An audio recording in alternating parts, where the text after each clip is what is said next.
दोस्तों नमस्कार। दोस्तों आज हम एक बहुत अच्छा टॉपिक डिस्कस कर रहे हैं, है ना। एक कोई बंदा है बेहोश पड़ा हुआ, या आप हॉस्पिटल में हो, इमरजेंसी में तुरंत रस करके आया और बेहोश है, तो आप कैसे उसको अप्रोच करोगी, आपके पास क्या होगा और क्या समझोगी कि ये बेहोश हो सकता है ना। तो पहला उसके वाइटल्स देखना बहुत जरूरी है ना। पहला हिस्ट्री आप लेना है ना, कि जो आएगा डॉक्टर देर में आते हैं तो आपको पूछना है कि आप क्या पूछेंगे, कोई दवा तो नहीं खाया है, किसी दवा से ओवरडोज तो नहीं हो गया है, जैसे एल्प्रेक्स की ढेर सारी गोली खाए, नींद की ज़्यादा गोली खाए बेहोश पड़ा है ना, या कोई अल्कोहल बहुत ज़्यादा तो नहीं ले लिया है ना। तो उसको ये सब वो बता देगा कि ऐसी है। या कोई हेड इंजरी तो नहीं हो गई, ये चोट लगी, ट्रामा हुआ, वो हो गया, सर्वाइकल इंजरी, वो भी एक देखना है। तो ये मोटी मोटी बात। फिर आप उसके वाइटल्स लोगे, जिसमें ब्लड प्रेशर, कहीं हाइपोटेंशन तो नहीं हो गया है। अगर उसका ब्लड प्रेशर डाउन हो रहा है तब भी वो अनकॉन्शियस हो जाएगा, या ब्लड शुगर उसकी डाउन हो रही है, हाइपोग्लाइसीमिया हो रहा है, तब भी बेहोश हो जाएगा। तो इन चीज़ों में देखना है क्या है, ब्लड प्रेशर क्या है, और कहीं हाइपोथर्मिया तो नहीं है, बहुत ज़्यादा उसका टेम्परेचर है तब भी बुखार 106 107 हाई ग्रेड टेम्परेचर है, कभी दिमाग में चढ़ जाता है बुखार, तब भी आप वो सोचोगी। तो बिल्कुल बिल्कुल।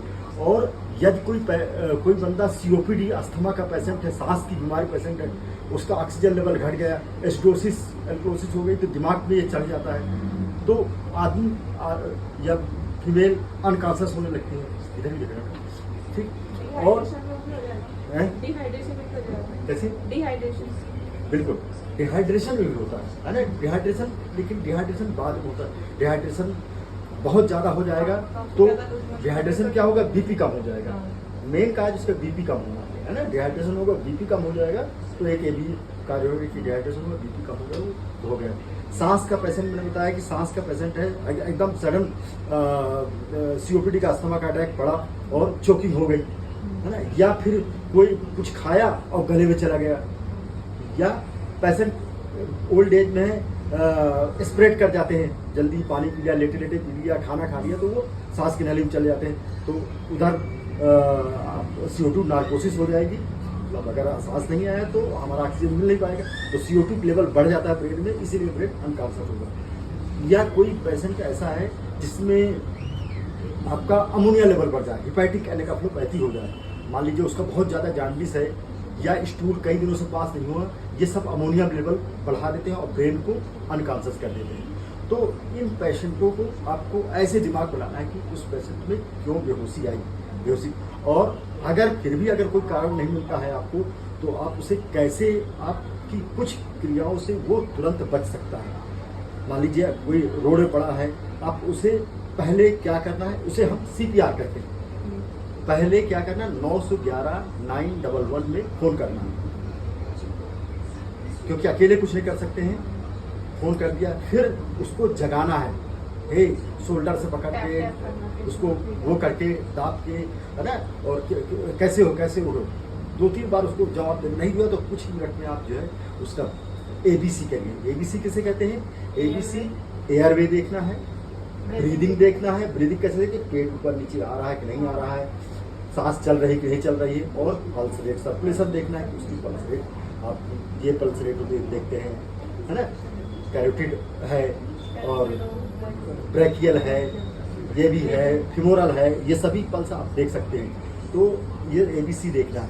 और फिर भी नहीं आ रहा तो आप मान लीजिए कोई नहीं आया हेल्प किया और ये सब चीज़ें नहीं मिल रही हैं, तो यानी कहीं स्ट्रोक तो नहीं हो गया।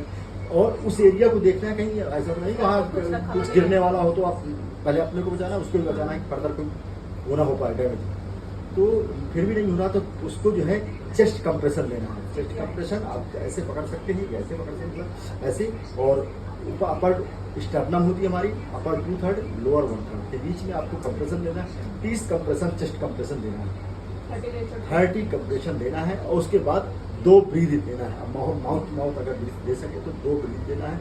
इस तरह आप करते रहें, और पेशेंट की पल्स रेट उसको देखते रहें कि, और जगाते रहें कि जग तो रहेगा। और कब तक करना है, जब तक कि कोई इमरजेंसी चीज़ आ नहीं जाती है, कोई एम्बुलेंस या कोई ऐसी चीज़ नहीं आ जाती, तब तक।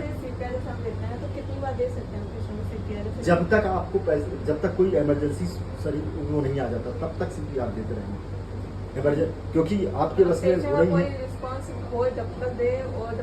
जब तक आपका कोई वो नहीं आ जाता, और जैसे ही कोई गाड़ी आ जाती, व्हीकल आ जाती, तुरंत आप उसको इमरजेंसी अस्पताल में शिफ्ट कराइए ताकि उसकी जान बचे।